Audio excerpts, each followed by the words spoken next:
Assalamualaikum warahmatullahi wabarakatuh. Selamat siang. Selamat datang dan bergabung di podcast kami Di mata kuliah Hukum Internasional yang diampu oleh Ibu Evi Purwanti. Jadi tugas podcast ini sebagai tugas UAS kami.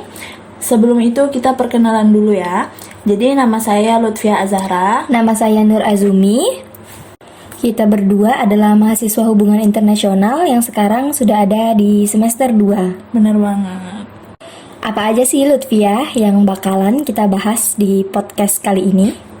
Oke, jadi materi pertama bakal membahas tentang istilah hukum internasional, kemudian pengertian hukum internasional itu sendiri, serta lingkup studi hukum internasional, dan persamaan perbedaan antara hukum dunia, hukum internasional, dan hukum perdata internasional.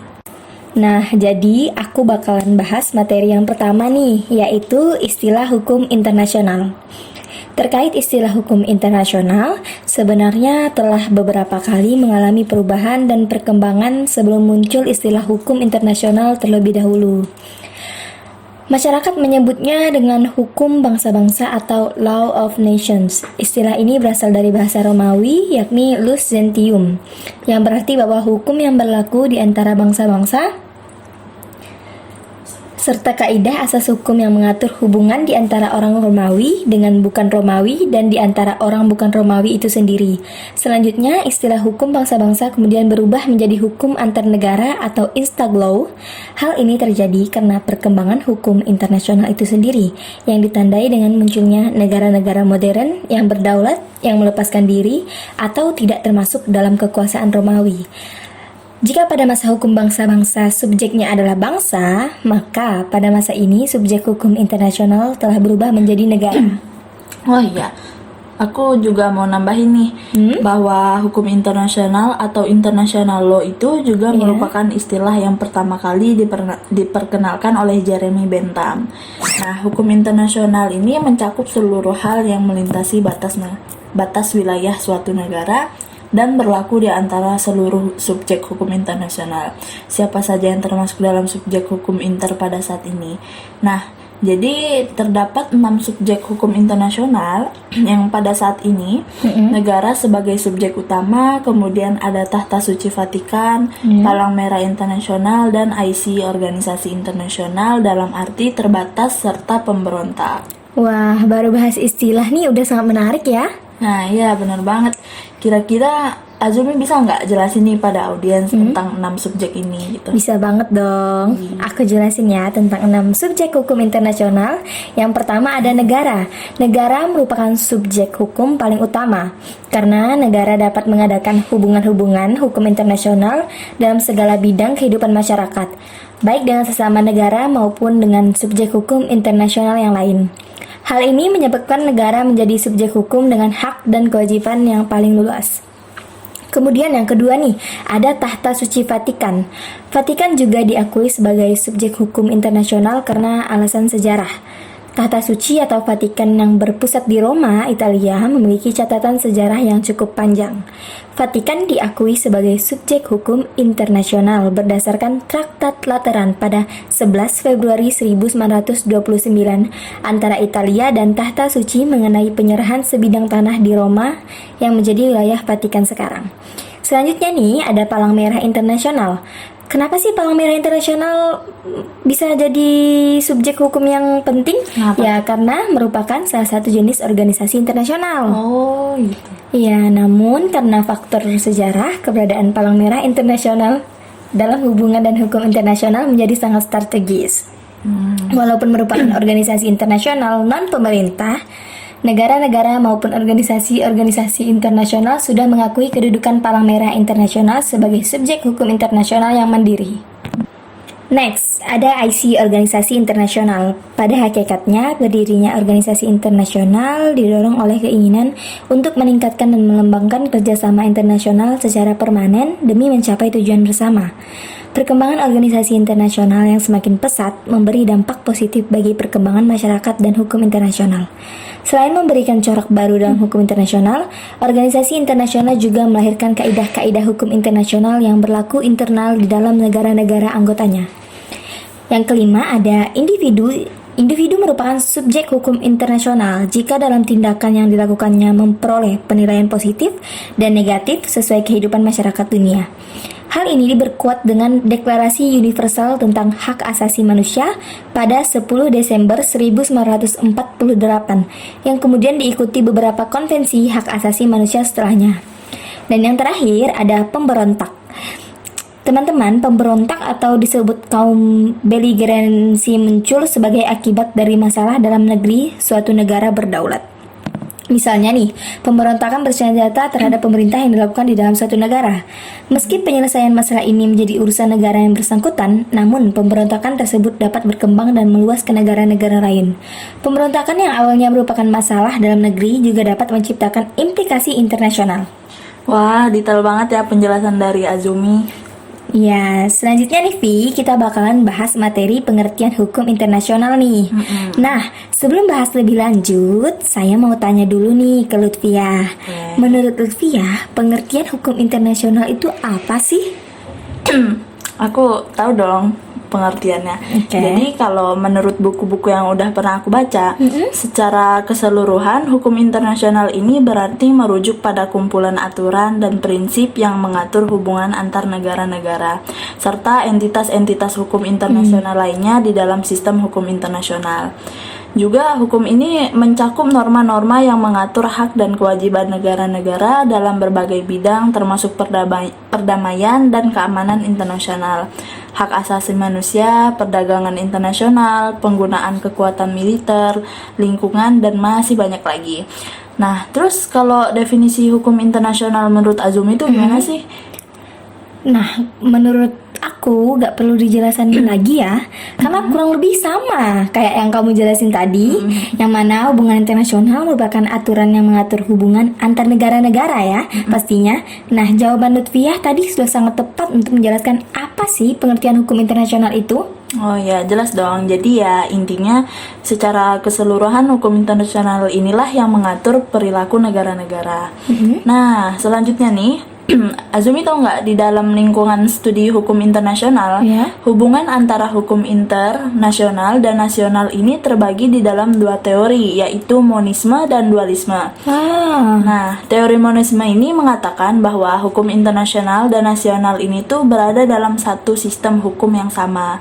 Sedangkan teori dualisme mengatakan bahwa hukum inter dan hukum nasional berada pada sistem hukum yang berbeda bagi negara yang memperlakukan teori dualisme. Maka ketika negara melakukan ratifikasi terhadap perjanjian internasional, diperlukan adanya transformasi ketentuan hukum tersebut ke dalam peraturan perundang-undangan atau hukum nasional negara yang bersangkutan. Oh iya, Lutfia. Aku pribadi tahu tentang itu, dan di dalam lingkup studi hukum inter juga menyebutkan bahwa sumber hukum internasional yakni dalam arti material dan formil. Terkait arti material yaitu substansi dari sumber hukum internasional itu sendiri, sedangkan dalam arti formil yaitu ketentuan hukum yang dapat diterapkan sebagai kaidah berdasarkan pasal 38 ayat 1 Piagam Mahkamah Internasional. Terdapat 4 sumber hukum inter. Yang pertama, perjanjian internasional atau drive. Yang kedua ada kebiasaan internasional.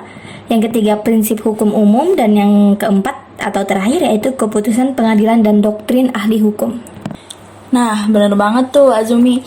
Jadi, doktrin para ahli ini tuh dikategorikan sebagai sumber hukum tambahan atas saksi der. Terus sekarang kita masuk ke materi persamaan dan perbedaan di antara hukum dunia, hukum internasional, dan hukum perdata internasional. Sekarang aku mau nanya Azumi dulu ya. Sebagai anak hubungan internasional yang mempelajari hukum internasional, aku mau dong dengerin penjabaran dari Azumi tentang persamaan dari hukum dunia, hukum inter, serta hukum perdata internasional. Oke, sebelum aku menjabarkan tentang persamaannya, aku mau jelasin dulu nih ke audiens dari definisi tiap-tiap istilah tersebut. Wah, boleh tuh. Buat nambah wawasan serta kepahaman audiens juga kan tentang istilah-istilah yang ada di dalam hukum internasional. Iya dong. Oke, jadi yang pertama ada istilah hukum dunia. Hukum dunia merupakan suatu tertib hukum yang bersifat subkoordinasi dan memiliki hierarki. di mana hukum dunia berdasarkan pada pemikiran bahwa terdapat suatu kekuasaan yang lebih tinggi di atas negara-negara. Sedangkan hukum internasional merupakan keseluruhan kaidah dan asas hukum yang mengatur hubungan atau persoalan yang melintasi batas negara dan bukan bersifat perdata. Dalam hal ini, hukum internasional hanya mengatur hal-hal yang bersifat publik. Nah, yang terakhir nih, yaitu pengertian dari hukum perdata internasional merupakan kaidah dan asas hukum yang mengatur hubungan hukum perdata antara para pelaku hukum yang masing-masing tunduk pada hukum perdata atau hukum nasional yang berlainan. Untuk persamaan di antara ketiganya yaitu sama-sama membahas hal yang melintasi batas negara atau terkait hubungan internasional. Wow, good explanation Azumi. Terima Jadi kasih. semakin kesini tentunya audiens semakin paham ya tentang istilah-istilah hukum internasional. Benar. Terus biar makin paham nih, aku akan lanjut menjabarkan perbedaan di antara ketiga istilah tersebut. Jadi pokok permasalahan hukum internasional terjadi dalam ranah publik, sedangkan hukum perdata internasional hanya dalam ranah perdata atau private. Lalu hukum internasional hanya memiliki satu sistem hukum, sedangkan hukum perdata internasional melibatkan beberapa sistem hukum. Yang terakhir yaitu adanya hierarki dalam tatanan hukum dunia. Dikarenakan sifatnya yang subkoordinasi, sehingga kedaulatan negara seolah-olah berkurang dikarenakan mandat yang diberikan oleh negara. Jadi sebagai contoh, hukum dunia atau yang mendekati definisi hukum dunia yaitu WTO atau World Organization. Wih, asik juga nih pembahasan kita.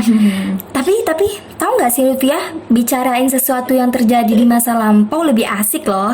Kita bisa jadiin sesuatu yang terjadi di masa lalu sebagai ilmu untuk sekarang, bener gak? Oh ya, tentu dong. Ketebak nih Azumi pasti mau bahas sejarah-sejarah masa lalu ya. Bener banget, tahu aja Lutfiah. Gak menarik dong kalau kita bahas definisi hukum internasional tapi gak menceritakan sejarah awal mula adanya hukum internasional. Ya benar juga sih. Nah ini untuk para audiens yang mau memperdalam tentang hukum internasional harus tahu dulu dong sejarah serta perkembangan dari hukum internasional. Of course, sekarang aku mau membahas perkembangannya nih. Secara sederhana, sejarah perkembangan hukum internasional ini terbagi dalam dua zaman, yaitu zaman klasik dan zaman modern. Yang kemudian terbagi lagi menjadi tiga masa, yaitu Perjanjian Westphalia. Kita sebagai anak HI pasti sangat nggak asing dong tentang ini ya. Masa Hugo de Groot, maaf kalau salah penyebutannya, dan pada masa Hugo de Groot di mana hukum internasional semakin mengalami perkembangan pada zaman klasik hukum internasional masih mengacu pada hukum bangsa-bangsa atau Law of Nations. Sedangkan pada zaman modern, hukum internasional mulai terlepas dari istilah hukum bangsa-bangsa. Dikarenakan munculnya negara modern sehingga pada zaman modern, hukum internasional mulai mengacu pada istilah hukum antar negara dan hukum inter itu sendiri. Oh ya, ini juga ada tambahan nih, bahwa hukum internasional itu sendiri sebenarnya terbentuk dari kebiasaan-kebiasaan internasional yang telah diakui secara universal. Kemudian dikristalisasikan sebagai suatu kaidah hukum. Terdapat beberapa bangsa atau masa yang memiliki sumbangan besar bagi perkembangan hukum internasional itu sendiri. Yang pertama pada masa India kuno, di mana hubungan para raja dan bangsa telah diatur oleh suatu kebiasaan, diantaranya mengenai kedudukan dan hak istimewa dari utusan raja, dan saat ini kita kenal dengan istilah hukum diplomatik. Nah, kemudian terkait hukum yang mengatur perang, di mana sudah ada perbedaan yang tegas antara kombatan dan non-kombatan atau penduduk sipil serta mengenai perlakuan terhadap tawanan perang dan mekanisme melakukan perang.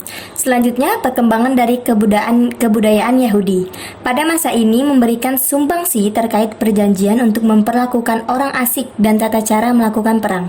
Namun, dalam hukum perang Yahudi, adanya pengecualian bagi orang-orang yang dianggap sebagai musuh bebuyutan, sehingga diperbolehkan adanya penyimpangan dari hukum perang itu sendiri. Nah, juga selanjutnya nih ada pada masa Khan Yunani, yang mana pada masa itu dikenal dengan adanya negara kota atau city state. Hubungan di antara negara kota tersebut kemudian disebut dengan hukum internasional yang menjadi cikal bakal dari lahirnya hukum internasional itu sendiri. Hukum internasional prinsipal merupakan kristalisasi adat istiadat atau usage yang menjadi hukum yang telah diakui dalam hubungan di antara negara kota tersebut. Nah, sebagai contoh yaitu ketentuan tentang tidak dapat diganggu-gugatnya utusan dalam peperangan dan adanya pernyataan terlebih dahulu sebelum melakukan peperangan sumbangan. sebelum melakukan peperangan sumbangan kebudayaan Yunani yang paling berpengaruh bagi perkembangan hukum alam, yang mengatakan bahwa hukum yang berlaku secara mutlak di mana saja dan berasal dari file manusia atau nalar manusia. Kemudian ada kebudayaan Romawi. Konsep Romawi hukum alam yang bermula dari Yunani kemudian diteruskan ke Roma, dan bangsa Romawi lah yang menyebar luaskannya pada masa ini. Nah, ya gitu. Jadi, pada dasarnya ini hukum internasional atau yang biasa disebut hukum bangsa-bangsa sebenarnya tidak mengalami perkembangan yang pesat, karena masyarakat dunia hanya berada di bawah satu imperium atau kekuasaan, yaitu Imperium Romawi. Nah, tahu nggak Azumi, walaupun tidak mengalami perkembangan hukum, Romawi memiliki arti penting dalam perkembangan hukum internasional di masa mendatang. Oh itu, ya tahu-tahu. Contoh perkembangan Romawi yaitu asas Pacta Sunt Servanda dalam perjanjian internasional dan konsepsi okupasi kan? Nah, iya, asas Pacta Sunt Servanda. Bener banget tuh Azumi. Jadi, Indonesia pada masa itu, selain masyarakat Eropa Barat, terdapat juga dua masyarakat besar lainnya, yaitu Kekaisaran Bizantium dan dunia Islam.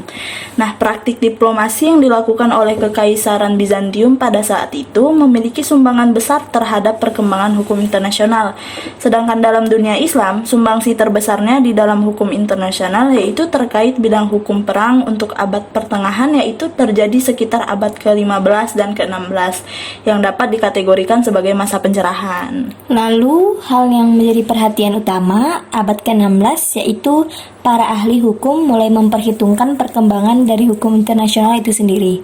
Salah satu peristiwa penting dalam sejarah hukum inter yaitu lahirnya Perjanjian Westphalia yang telah mengakhiri perang di Eropa yang terjadi selama 30 tahun dan juga mengakhiri masa Kekaisaran Romawi sebagai dasar bagi tatanan masyarakat internasional modern. Oke, kita udah bahas materi-materi dasar tentang hubungan internasional nih. Iya. Selanjutnya kita bakalan bahas studi kasus yang menjadi asal-usul terjadinya hukum internasional kan? Iya. Apa sih itu, Pi? Nah, jadi selanjutnya kita akan membahas tentang sebuah kasus nih. Sebuah kasus reparation for injuries case tahun 1949.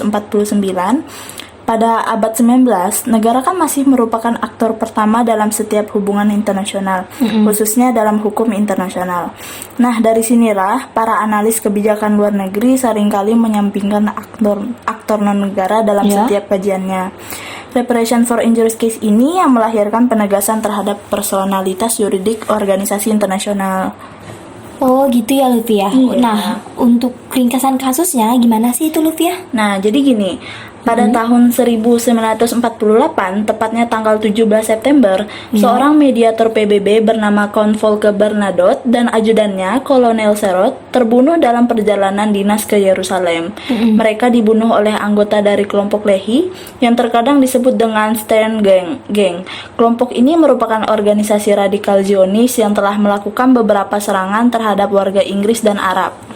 Pembunuhan terhadap Bernadotte ini telah disepakati oleh ketiga pemimpin kelompok Lehi, yaitu Yitzhak Shamir, Nathan Yelimor, dan Yisrael Eldad, dan direncanakan oleh kepala operasi Lehi di Yerusalem, Yehoshua Zettler.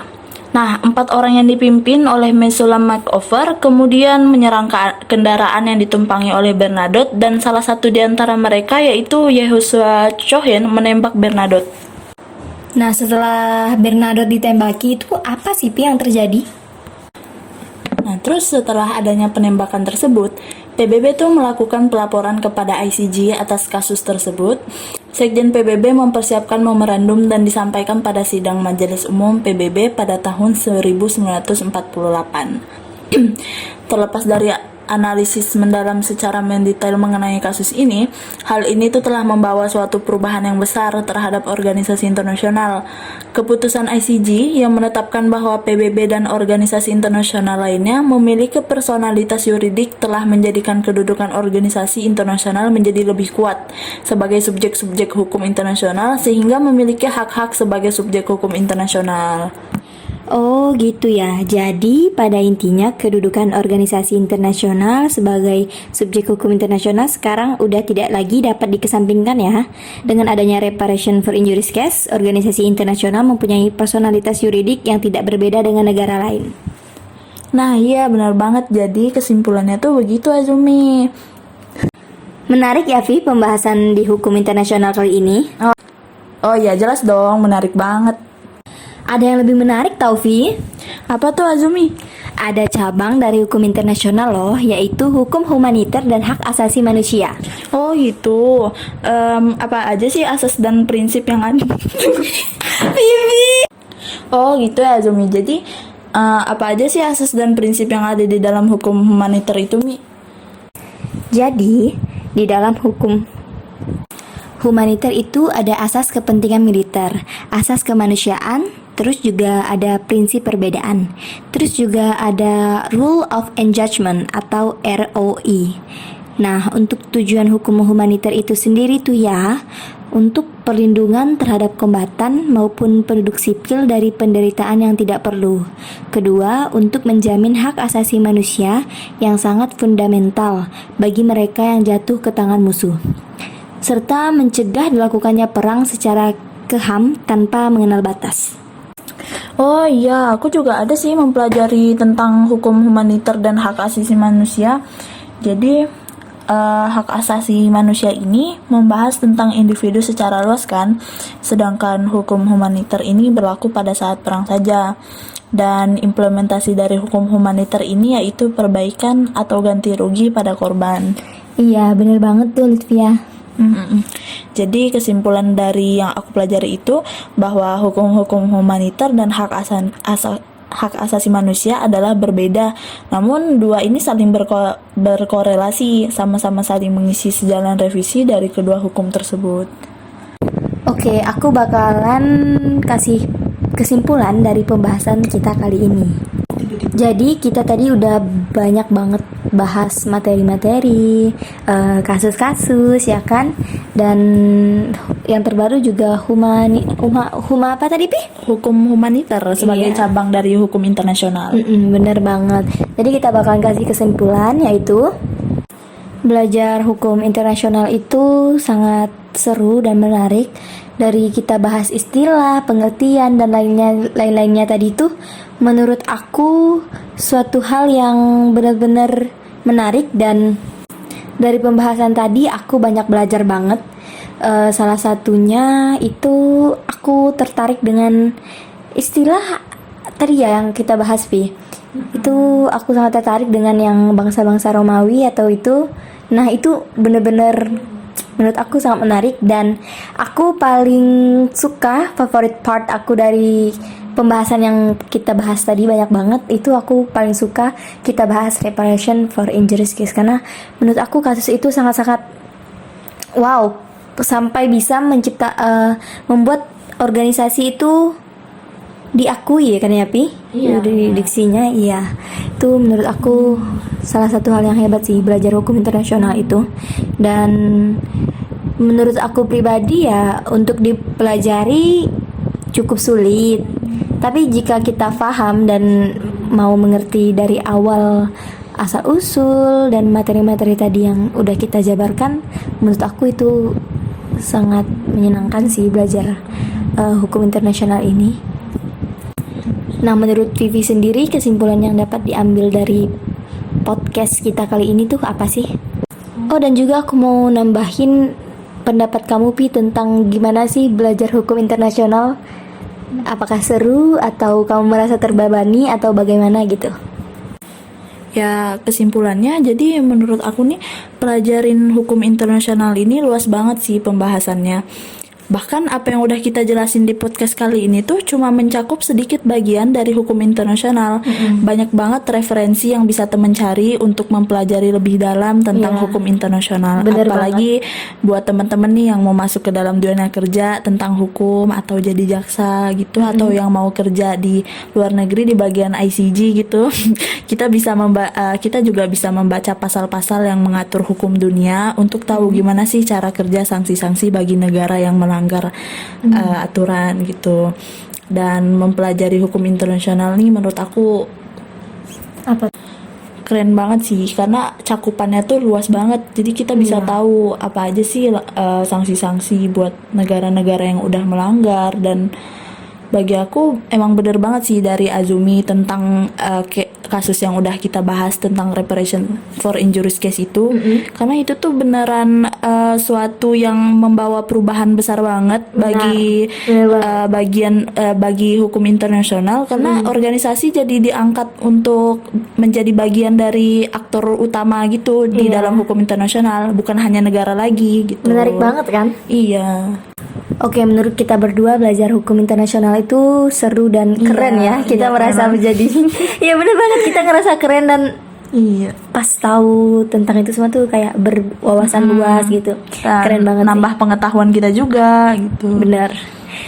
Segitu mungkin itu ya yang dapat kita sampaikan kali ini. Bener-bener. Pertemuan kali ini benar-benar menyenangkan kan? Dan kurang lebihnya kita mohon maaf entah kita ada salah menjabarkan suatu kasusnya atau definisi atau istilah dari hukum internasional itu. Iya benar, kita juga masih belajar. Iya, kita sama-sama belajar di sini. Dan saya Nur Azumi, saya Lutfi Azahra. kami pamit undur diri. Bye bye. Terima kasih. Terima kasih.